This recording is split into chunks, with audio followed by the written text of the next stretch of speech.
जिस देश के तुतलाते बच्चे कड़कड़ी धूप में सड़ते हैं, उसी देश के मालिक के बच्चे इंग्लैंड रूस में पढ़ते हैं। 10-10 लाख महीना खर्चा तेरे सुकुमारों पर होता, यहाँ विदेश का बच्चा खड़िया चौपतिया को रोता। सुना है विदेशों में तेरी अरबों की पूंजी भरी हुई, यहाँ गरीब की थाली लुटिया तक गरीबी धरी हुई। आप लोगों को सब चल रहा है, आपके बच्चे विदेशों में पढ़ रहे हैं, लेकिन हमारे मम्मी पापा जो लोन लेके पढ़ाए हम लोगों को, वो हम कैसे करेंगे? अब 1 साल का जो गैप हो गया, इस टाइम में करूंगा क्या? AIPGT जो PG का फॉर्म है MD आयुष वाला, उसका कोई डेट नहीं आया। अब 2-3 महीने फिर मैं वेट करूं, और दिसंबर में एग्जाम है, और जब आप एग्जाम करा लेते हैं उसके बाद पोस्टपोन कर देते हैं रिजल्ट को।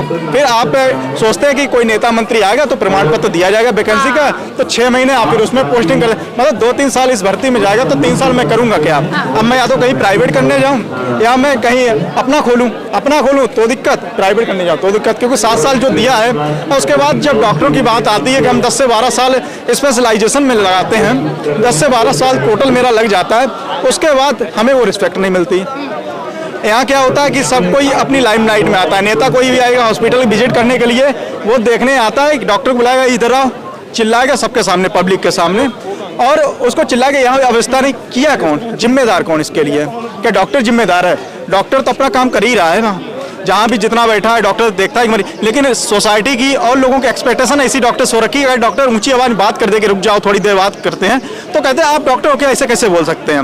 मतलब डॉक्टर के राइट्स कहाँ पे हैं? अब नीट का एग्जाम हो गया, हजारों बच्चे से सुसाइड कर ले रहे हैं, आप 12th पास बच्चे से कैसे उम्मीद कर सकते हैं कि वो इतना प्रेशराइज को झेल सके? मतलब अच्छा, जो आपका दिल्ली आने का रीजन सिर्फ यही है कि आप प्रोटेस्ट के समर्थन में भी हैं, लोगों के समर्थन में, और अपनी प्रॉब्लम आपको कहीं ना कहीं मिलती जुलती जो है वो लगभग नजर आ रही है कि जो मैंने फेस किया वो बच्चे, आप खुद सोचिए, आज मैं 28 साल का हो गया हूँ, एक 17 साल का बच्चा जो 12th पास करता है, तो उसकी मेंटलिटी स्टेबिलिटी किस लेवल की होती हुई? वो बच्चा 12th का एग्जाम दिया, उसे क्या पता नीट का ऑल इंडिया एग्जाम देने बैठ रहा है, उसको आप लीक करा दे रहे हो, उसके बाद आश्वासन दे रहे हो कि हम आपके साथ हैं, आप फिर से दोबारा दीजिए। बहुत बड़ी बात है कि आप यहाँ आए, पर आपको ये लग रहा है कि देखिए धर्मेंद्र प्रधान एक इतना बड़ा नाम हो गया, एक इतनी बड़ी हस्ती होगी कि उसका इस्तीफा लेने के लिए इतने बच्चों ने आत्महत्या कर ली, इतने बच्चे सड़क पर आ गए, कोई फर्क नहीं पड़ रहा। इंडोनेशिया में 2+6 हो रहा है मोदी जी की तरफ। हाँ, वो करता था 2+6, 1+7, 8 हो गया, लेकिन मैं कहना ये चाहूँगा, यहाँ अपने देश में मल्टी डायरेक्शन यूथ है, जनसंख्या होना भी कहीं ना कहीं मल्टी डायरेक्शन यूथ,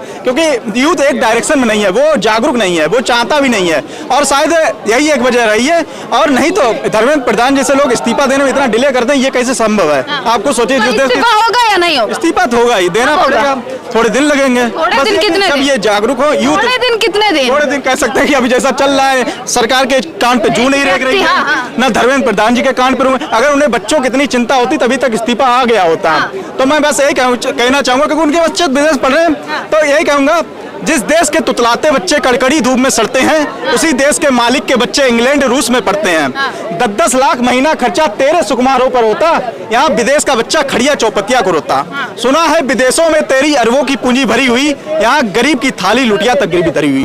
एक किसान अपने बच्चे को डॉक्टर इंजीनियर बनाने के लिए ना जाने कितने, उसके किसान के सपने क्या रहते हैं? वो अपनी खेती करता है, फसल बेचता है, सोचता है उससे लोन चुकाएगा, बच्चे की फीस भरेगा, डॉक्टर इंजीनियर बनाएगा, ये सपना देखता है। हरिद्वार से आए हैं वैसे तो। हरिद्वार से आए हैं, हाँ। स्पेशल मतलब आंदोलन के लिए आए हैं, सपोर्ट करने। हाँ, देखो मेरी बात सुनिए, जब स्टूडेंट पे कहीं ना कहीं जुल्म होता है तो युवाओं को निकलना ही पड़ेगा। हाँ।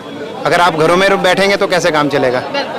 क्योंकि मैं तो 2 ही बात कहूँगा कि एक शायर हुए हैं बिलाल सहारनपुर से, तो ये कहते हैं कि वक्त ऐसा कि बगावत भी नहीं कर सकते, कि वक्त ऐसा कि बगावत भी नहीं कर सकते, और जालिम की हिमायत भी नहीं कर सकते, और हमने कानून को बिकते हुए देखा है, मगर हम तो तौहीन अदालत भी नहीं कर सकते। समझे ना? ये चीज़ है, सबको पता है कि कौन बिक रहा है कौन नहीं बिक रहा है, लेकिन क्या है, आवाज़ निकालने वाला नहीं है। अभी यहीं मौजूद रहेंगे या वापसी है? नहीं, अभी तो यहीं पे हैं, अभी तो जब तक देखते हैं आज या कल। बारिश है, गर्मी है, सोने का ठिकाना नहीं, कुछ व्यवस्था नहीं, हर चीज को झेल लेंगे आप। देखो मेरी बात सुनिए, जब संघर्ष होता है ना, तो संघर्ष के बाद ही जीत होती है। ये तो आपने देखा है ना, पढ़ा भी है हमने, हिस्ट्री में किताबों में पढ़ा है, पहले संघर्ष किया है, उसके बाद लोगों को जो है जीत मिली है। और अगर सरकार अंधी हो जाए और आंख बंद कर ले और युवा जो है सड़क पर लेटा रहे, बारिश में मरता रहे, बीमार होता रहे, हंगर स्ट्राइक करता रहे, मतलब यहाँ तक कि उसकी जान पे बनी हुई है, है ना, उसके बाद भी अगर सरकार नहीं देख रही है तो मैं तो देखता कहना हो कि सरकार अंधी हो चुकी है। देखिए, और तमाम, चलिए मैं आगे और माहौल दिखाती हूँ, ये देख लीजिएगा यहाँ क्या हो रहा है। नुक्कड़ नाटक यहाँ पर किया जा रहा है। एक कोशिश ये देखिए, दिखाइए जरा वहाँ से एक बार दिखाइए कि कैसा सब कुछ चल रहा है, और माइक निकाल दो।